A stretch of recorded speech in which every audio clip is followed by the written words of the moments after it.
আসসালামু আলাইকুম। সংবাদে আপনাদের সবাইকে স্বাগত জানাচ্ছি। আমি ফিরোজ তোহা। শুরুতেই সংবাদ শিরোনাম। বাংলাদেশের সর্বশেষ গুরুত্বপূর্ণ আপডেট সংবাদে আপনাকে স্বাগত। শুরুতেই সংবাদ শিরোনাম, পরে বিস্তারিত।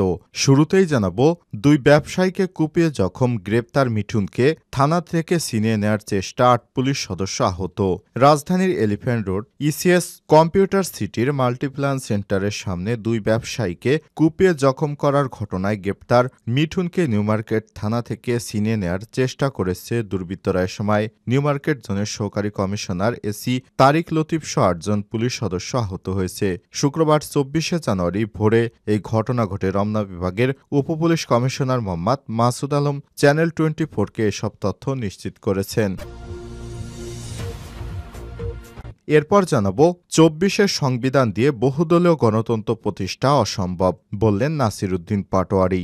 বাংলাদেশে ৭২-এর সংবিধান দিয়ে বহুদলীয় গণতন্ত্র প্রতিষ্ঠা করা অসম্ভব বলে মন্তব্য করেছেন জাতীয় নাগরিক কমিটির আহ্বায়ক নাসির উদ্দিন পাটোয়ারি। আজ ২৪শে জানুয়ারি বিকেলে রাজধানীর শাহবাগে জুলাই অভ্যুত্থানে বর্বরোচিত গণহত্যার বিচার, রাষ্ট্র সংস্কার ও নাগরিক অধিকারের দাবিতে March for unity and justice কর্মসূচিতে অংশ নিয়ে তিনি এমন মন্তব্য করেছেন। এদিকে ১/১১-র পরিণতি বিএনপির চেয়ে বেশি কেউ ভোগ করেনি, বললেন মির্জা আব্বাস। বিএনপির স্থায়ী কমিটির সদস্য মির্জা আব্বাস বলেছেন, ইদানিং কথা বলার সুযোগ পেয়ে কেউ কেউ বলছে বিএনপি নাকি ১/১১ আনার পায়তারা করছে। তাদের বলছি, ১/১১-র ভয়াবহ পরিণতি বিএনপির চেয়ে কেউ বেশি ভোগ করেনি। আজ বিএনপির কেন্দ্রীয় কার্যালয়ের নিচতলায় আরাফাত রহমান কোকোর ১০ম মৃত্যুবার্ষিকী উপলক্ষে মাহফিলে সব কথা বলেন তিনি। এদিকে টিসিবির ৫৮,০০০ ফ্যামিলি কার্ড বাতিল। সাবেক মেয়র সাদিক আবদুল্লার সময় বিতরণ হওয়া ৫৮,৪২৬টি টিসিবির ফ্যামিলি কার্ড বাতিল করেছে বরিশাল সিটি কর্পোরেশন।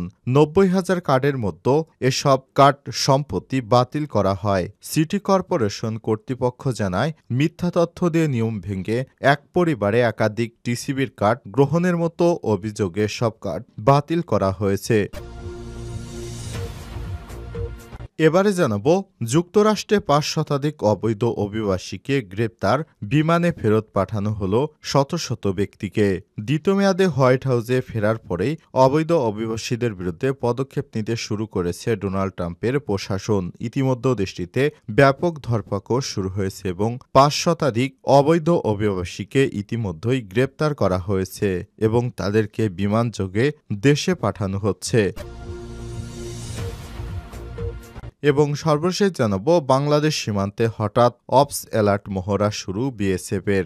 বাংলাদেশ ও ভারতের মধ্যে টানাপোড়েন এবং দুই দেশের সীমান্তে উত্তেজনার মধ্যে বাংলাদেশ ভারত সীমান্তে ১০ দিনের অপস অ্যালার্ট মহড়া শুরু করেছে ভারতের সীমান্তরক্ষী বাহিনী বিএসএফ। গত বুধবার ২২শে জানুয়ারি থেকে শুরু হওয়া এই মহড়া চলবে আগামী ৩১শে জানুয়ারি পর্যন্ত। ভারতের প্রজাতন্ত্র দিবস উদযাপন উপলক্ষে বিশেষ নিরাপত্তা জোরদার করার লক্ষ্যে এই মহড়া শুরু হয়েছে বলে দাবি ভারত সরকারের। বিএসএফের তরফ থেকে দেয়া সরকারি বিজ্ঞপ্তিতে জানানো হয়েছে, বাংলাদেশের বর্তমান পরিস্থিতিতে ভারতের আসন্ন ৭৬তম প্রজাতন্ত্র দিবস উপলক্ষে এই পদক্ষেপ নেওয়া হয়েছে। প্রিয় দর্শক, এতক্ষণ শুনছিলেন সংবাদ শিরোনাম, এবারে বিস্তারিত। তবে তার আগে বন্ধুরা, অনুরোধ থাকবে সংবাদটিতে একটি লাইক দিন। এই চ্যানেলে আপনি নতুন হয়ে থাকলে আমাদের সংবাদটি দেখতে দেখতে চ্যানেলটি সাবস্ক্রাইব করে রাখুন। কমেন্ট করে আপনার মূল্যবান মতামত জানিয়ে দিন বন্ধুরা, আপনি বিশ্বের কোন দেশ থেকে বা বাংলাদেশের কোন স্থান থেকে আমাদের সংবাদটি দেখছেন এবং শুনছেন। এবারে বিস্তারিত। দুই ব্যবসায়ীকে কুপিয়ে জখম, গ্রেপ্তার মিঠুনকে, থানা থেকে ছিনিয়ে নেওয়ার চেষ্টা, ৮ পুলিশ আহত। রাজধানীর এলিফ্যান্ট রোড ইসিএস কম্পিউটার সিটির মাল্টিপ্ল্যান সেন্টারের সামনে দুই ব্যবসায়ীকে কুপিয়ে জখম করার ঘটনায় গ্রেপ্তার মিঠুনকে নিউমার্কেট থানা থেকে ছিনিয়ে নেওয়ার চেষ্টা করেছে দুর্বৃত্তরা। এ সময় নিউমার্কেট জোনের সহকারী কমিশনার এসি তারিক লতিফ সহ ৮ জন পুলিশ সদস্য আহত হয়েছে। শুক্রবার ২৪শে জানুয়ারি ভোরে এই ঘটনা ঘটে। রমনা বিভাগের উপপুলিশ কমিশনার মোহাম্মদ মাসুদ আলম চ্যানেল 24কে এসব তথ্য নিশ্চিত করেছেন। এর আগে 10ই জানুয়ারি রাতে এলিফ্যান্ট রোডের ইসিএস কম্পিউটার সিটির মাল্টিপ্ল্যান সেন্টারের সামনে দুই ব্যবসায়ীকে প্রকাশ্যে কুপিয়ে জখম করে দুর্বৃত্তরা। পরে 11ই জানুয়ারি এই ঘটনার একটি ভিডিও সামাজিক যোগাযোগ মাধ্যমে ছড়িয়ে পড়ে। হামলার শিকার ব্যবসায়ী হলেন এহতেশামুল হক 42 ও ওয়াহিদুল হাসান দীপু।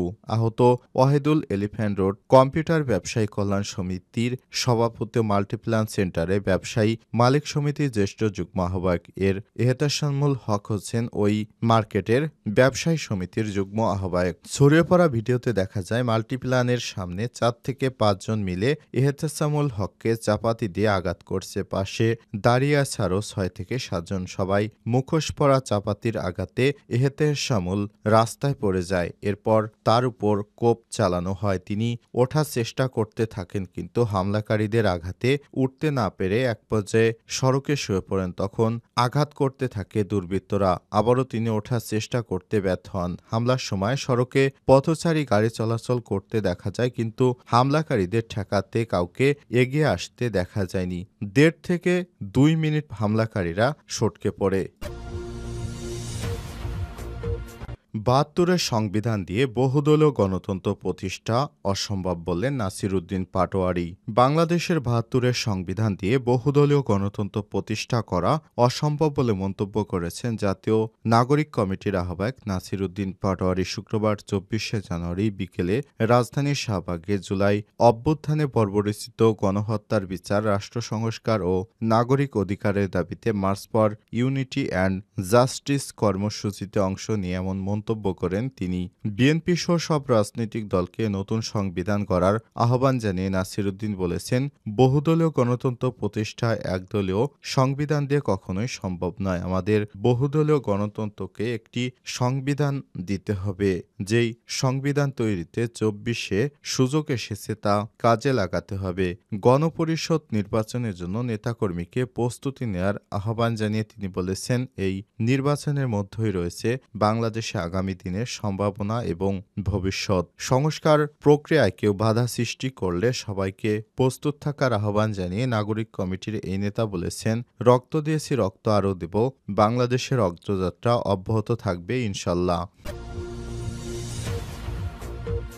1/11-র পরিণতি বিএনপির চেয়ে কেউ বেশি ভোগ করেনি মির্জা আব্বাস। বিএনপির স্থায়ী কমিটির সদস্য মির্জা আব্বাস বলেছেন, ইদানিং কথা বলার সুযোগ পেয়ে কেউ কেউ বলছে বিএনপি নাকি 1/11 আনার পায়তারা করছে। তাদের বলছি, 1/11-র ভয়াবহ পরিণতি বিএনপির চেয়ে কেউ বেশি ভোগ করেনি। শুক্রবার 24শে জানুয়ারি বিএনপির কেন্দ্রীয় কার্যালয়ের নিচতলায় আরাফাত রহমান কোকোর 10ম মৃত্যুবার্ষিকী উপলক্ষে দোয়া মাহফিলে সব কথা বলেন তিনি। মির্জা আব্বাস বলেন, ভারতের দালাল আওয়ামী লীগের সিল মারার কথা চিন্তা করবেন না। দেশের অতন্দ্র প্রহরী বিএনপিকে ভিন্ন শিবিরে ঠেলে দেওয়ার চেষ্টা করছেন যারা, তাদের পরিণতি ভালো হবে না। বিএনপির এই নেতা বলেন, 1/11-র ভয়াবহ পরিণতি বিএনপির চেয়ে কেউ বেশি ভোগ করেনি। এই সময় খালেদা জিয়াকে নির্মমভাবে হত্যার চেষ্টা করা হয়েছিল। বিএনপি কারোর বক্তব্যের দায়িত্ব গ্রহণ করে না। দেশকে বিভাজন না করতে, বিভাজনের রাজনীতি না করতে সবার প্রতি আহ্বান জানিয়ে তিনি বলেছেন, নতুন দল গঠনে বিএনপির হিংসা করছে যারা, বলে তারা জাতির শত্রু। মির্জা আব্বাস বলেন, 17 বছর বিএনপির কোনো অবদান নেই। একটি দল ক্ষমতায় যাবার জন্য পাগল হয়ে গেছে, ভাজা মাছটি উল্টে খেতে জানে না। উনাদের কথা শুনলে মনে হয় বিএনপি আওয়ামী লীগের দোসর হয়ে গেছে। টিসিবির 58,000 ফ্যামিলি কার্ড বাতিল। সাবেক মেয়র সাদিক আবদুল্লাহর সময় বিতরণ হওয়া টিসিবির 58,426টি ফ্যামিলি কার্ড বাতিল করেছে বরিশাল সিটি কর্পোরেশন। 90,000 কার্ডের মধ্য থেকে সব কার্ড সম্প্রতি বাতিল করা হয়েছে। সিটি কর্পোরেশন কর্তৃপক্ষ জানায়, মিথ্যা তথ্য দিয়ে নিয়ম ভেঙে এক পরিবারে একাধিক টিসিবি কার্ড গ্রহণের মতো অভিযোগ এসব কার্ড বাতিল করা হয়েছে। বাতিল কার্ডগুলোর আবার দরিদ্রদের মধ্যে বিতরণ করা হবে। তবে জানা যায় সিটি কর্পোরেশনের বাইরে বরিশাল ১০ উপজেলায় ১,২৯,৯২১ জন টিসিবির সেবা গ্রহণ করেছে।